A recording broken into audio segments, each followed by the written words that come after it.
Salamat sa matahom na hambahanon na ginhalad sa Ginoo. So, mayong gabi sa inyo tanan. At gawin din sa ating mga kaabyanan, sa mga kauturan na nagapamati, nagalantaw sa kanilang mga puluyan, sa kanilang mga tahanan sa ating live streaming. Ang diwa ng inawit, sabi niya, ang panahoy malapit na siyang bumalik. So, samantalang tayo nagahulat sa ating Panginoon, ating ngayong gabi pag-aaralan sa ating second series na ating topic sa ating stewardship, nanungod sa ito ang tema ng ating pag-aaralan, ang kahulugan ng pagkatulogyanon suno sa Biblia. Alam nyo, ang pagiging tulogyanon, ang pagiging katiwala, ang Diyos ang siyang nagsimula. Dahil nang lalangin niya ang tao, tayo'y nilalang ng Diyos,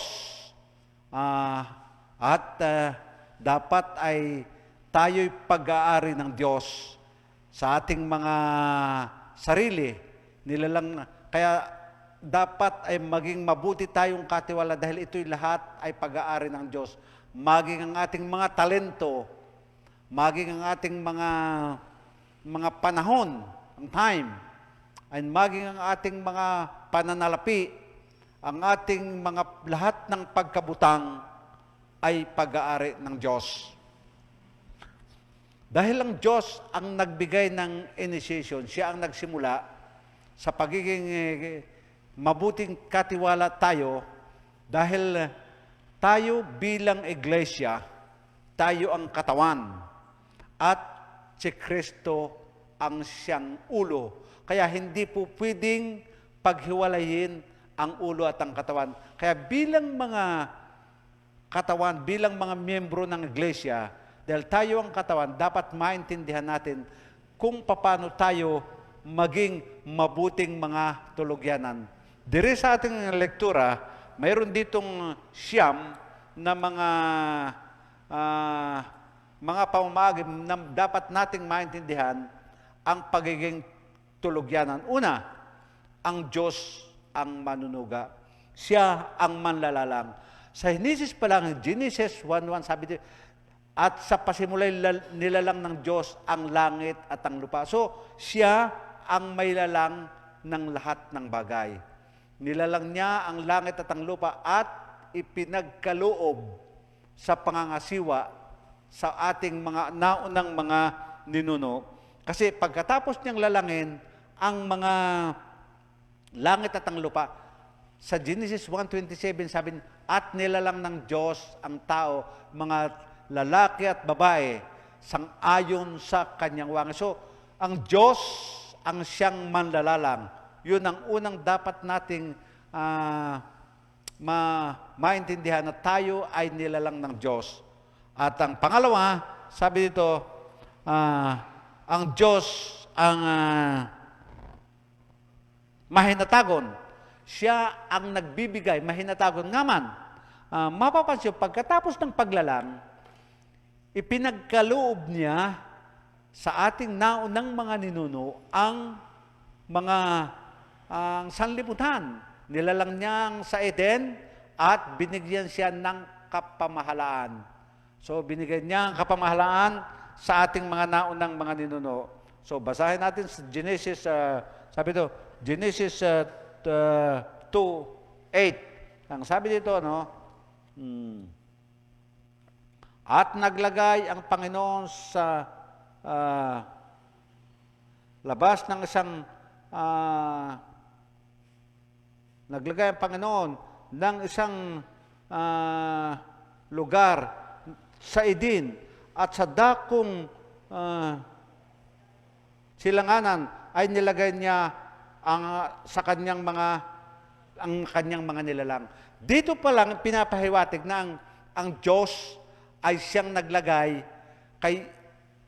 sa ating naunang mga nilalang, kay Eva at kay Adan, sa halamanan ng Eden, upang sa ganon, sila ang mga siwa, siya ang naghatag, siya ang mahinatagon, ipinagkaloob niya ang lahat ng mga kanyang mga nilalang doon. So, ang Diyos ay sabi niya ay mainayohon. Ngaman, sabi niya, kagang Diyos nagapangayo sa ila at nagsiling sa ila, mangagpakarami kayo. So, mainayohon siya, no, di ba? Pagkatapos ng paglalang, binigyan nila sila iba't ng sila ng karapatan na magpakarami. Ang sabi niya, no, mahumayo kayo at magpakarami, kalatan ninyo ang buong lupa. So siya mainayang gusto niya na dumami ang kanilang mga supling. So yun ang instruction ng Diyos. Hindi pa nagkakasala, may instruction na ang Diyos kila Eva at si Adan na humayo kayo, kalatan ninyo ang buong lupa, magpakarami kayo. At the same time, sabi niya,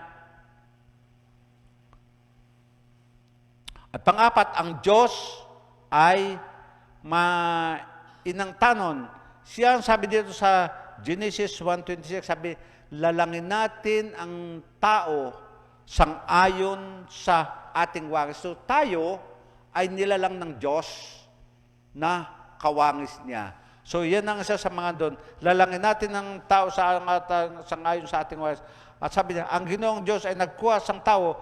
At pagkatapos noon, nang makita ng Diyos na si Adan ay nalulungkot dahil hindi sapat na siya ay nandun ang kanyang napakaraming mga bagay, ang mga hayop at saka yung mga halaman, nakita ng ating Panginoon na si Adan ay nalulungkot. Kaya pinatulog niya si Adan at kinuha ang isa sa mga tadyang ni Adan at ginawa niyang Eva para mayroon siyang kapartner. Gusto ng Diyos na maging malipayon, na mayroong kasama si Adan sa halamanan ng Eden. So sabi niya, so siya ay mahinangtanon. Ang Diyos ay mabinalakon. Mabinalangaman. Manonotice natin, pagkatapos ng ibinagkaloob kila Eva at Adan, ang lahat ng mga bagay, mayroong sabi, may instruction ng Diyos sa kanila, lahat ng mga pagkabutang dito sa halamanan ng Eden ay inyong makakain. Lahat ng mga maliban, sabi, maliban sa nasa gitna ng halamanan, huwag din yung kakainin yun. Subalit nung magkasala, manonotice natin, nung magkasala sila Eva at Adan, sila'y nagpanago. Pero ang Diyos ang unang nagbigay ng step para sila'y hanapin. Nasaan kayo? Where are you? Nasaan kayo?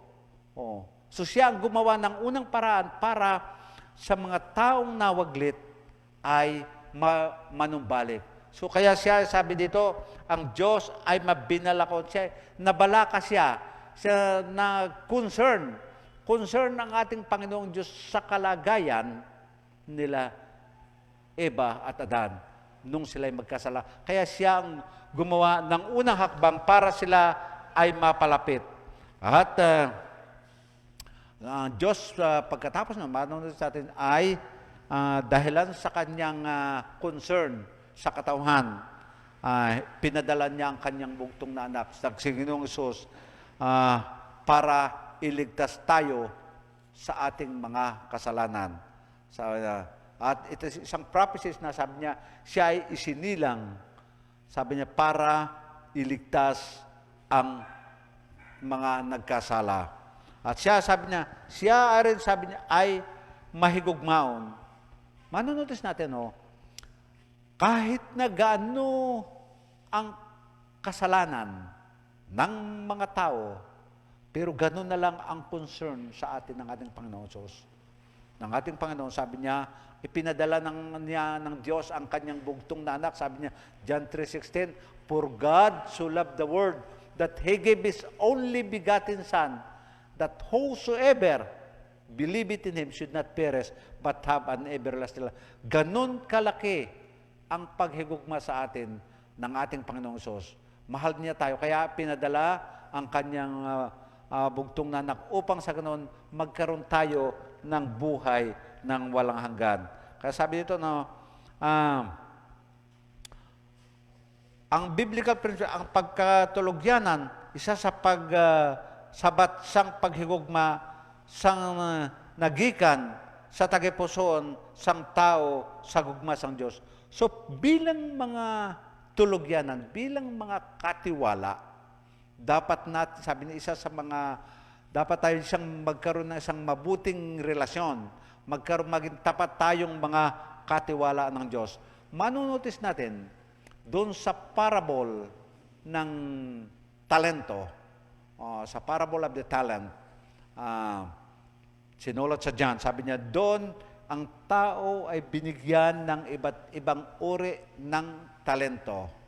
Iba't ibang dami, bilang ng talento. May binigyan ng 10, may binigyan 5, may ng 2, at mayroong binigyan ng iisa. So, hindi pararehas. Pero yung mga mabuting katiwala, kahit gaano, kanila itong dinoble, didobulet, at umalis, sabi niya, at umalis ang manggarano na tao, at pagkatapos ng ilang panahon, ay bumalik, at sila'y nagsulit.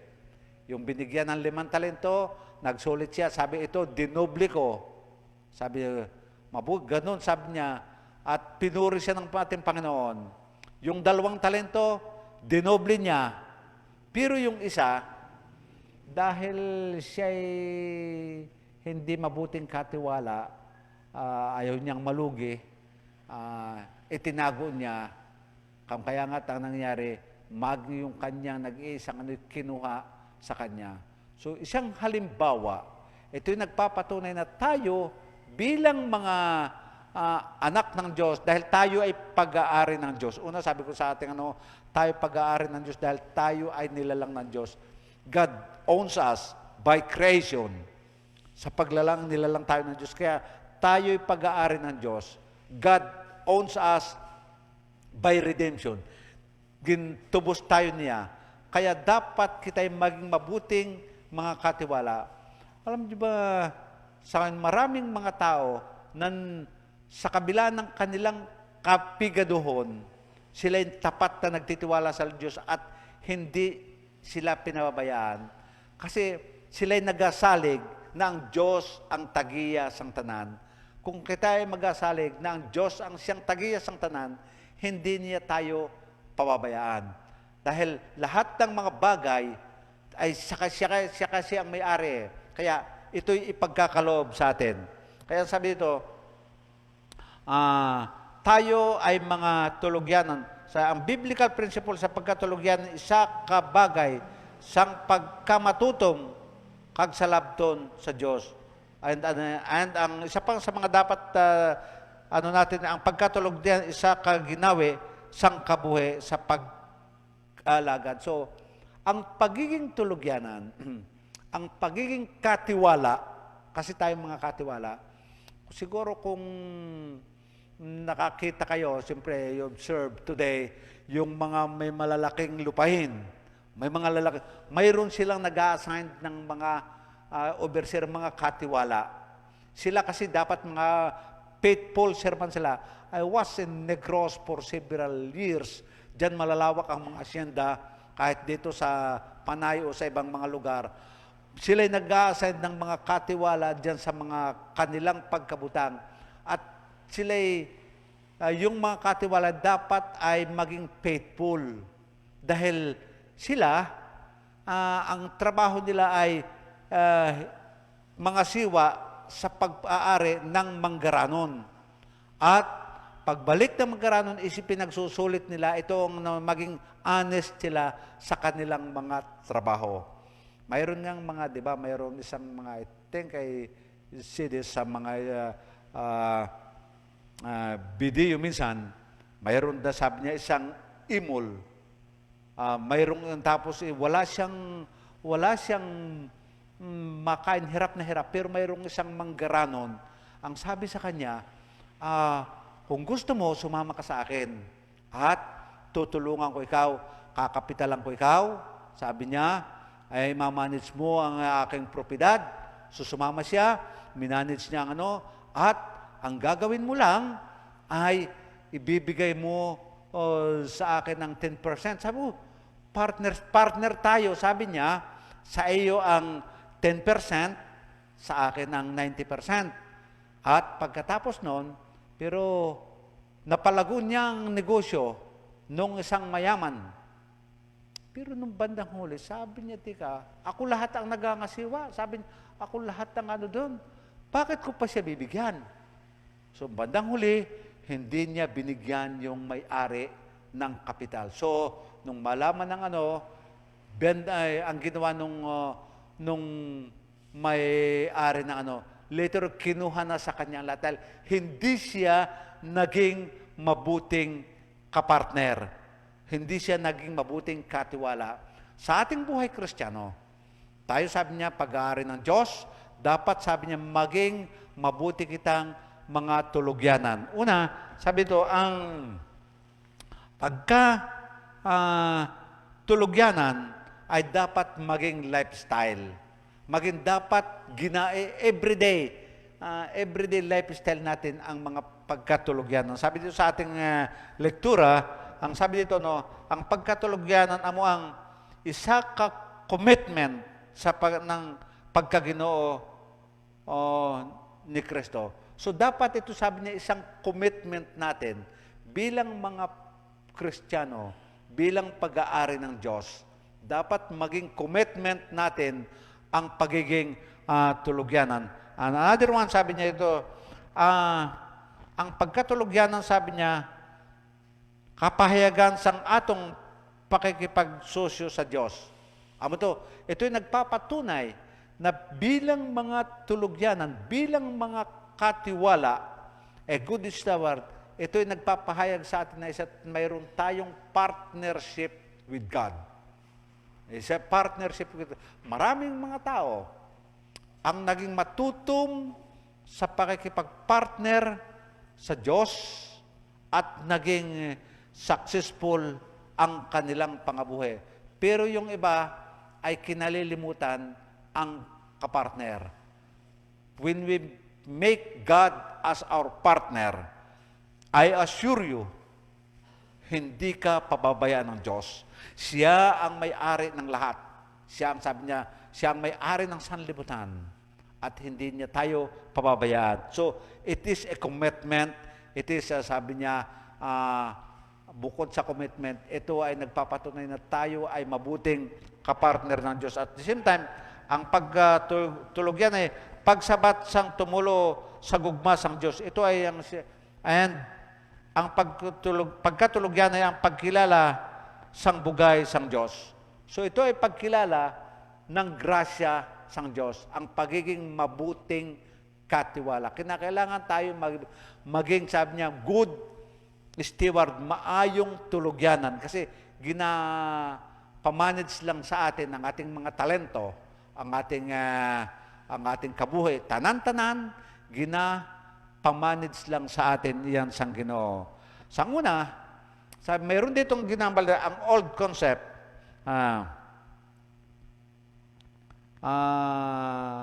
Ang mayroon dito, sabi niya, ang Ginoo, sabi niya, siya ang amay, at tayo, bilang tulugyan ng time niya, tayo ay ang sumulunod. Then ang Ginoo ang siyang manunuga, tayong mga tulugyan ng tayo ang siyang mga tinuga, tayo ang mga nilalang. Ang Diyos ang naglalang sa atin. At ang Diyos ang may-ari ng lahat. God siyang tagiya. Tayo ay mga tulugyanan lamang. Tayo ay mga katiwala lamang. Hindi natin dapat angkunin. Sabi niya, minsan kasi yung iba, ang ganda ng bahay mo. Akin niya, ako naghihirap niyan. Pinagawa ko yan. Akin tanan niyan. No, it's not.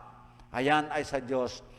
Kung mayroon man tayong propiedad, ito ay ipinahihiram lang sa atin ng Diyos. Ipinagamit lang tayo, mga katiwala lang. Siya, sabi niya, ang naghatag. At tayo ay, kung Diyos ang naghahatag, tayo ay mga nagabaton lang. Siya ang nagtubos sa atin, at tayo ay mga tinubos. Ang daan na konsepto, alam mo niyo dira, sa una, may daan ng konsepto sa paghatag. Ang daan na konsepto, isa ka, ang sabi niya, ang daan na konsepto, isa ka pagpangwarta nga butang. Sang daan na konsepto, ang pagkatulog yan, ang sabi niya, laging nakanlay sa kwarta lang. Pero sa bago na konsepto, sabi niya, isa ka inspirasyonan nga butang. Ito ay espirituhanon. It is an spiritual thing sa bagong konsepto. Ang nagasentro sa kaugalingon, sa daan na konsepto, nakasentro lang kalimitan sa kaugalingon. At sa bago na konsepto, sabi niya, nakasentro dapat tayo sa ating Panginoong Hesus. Nakasentro kita dapat sa Diyos. At usually naghuna-huna ng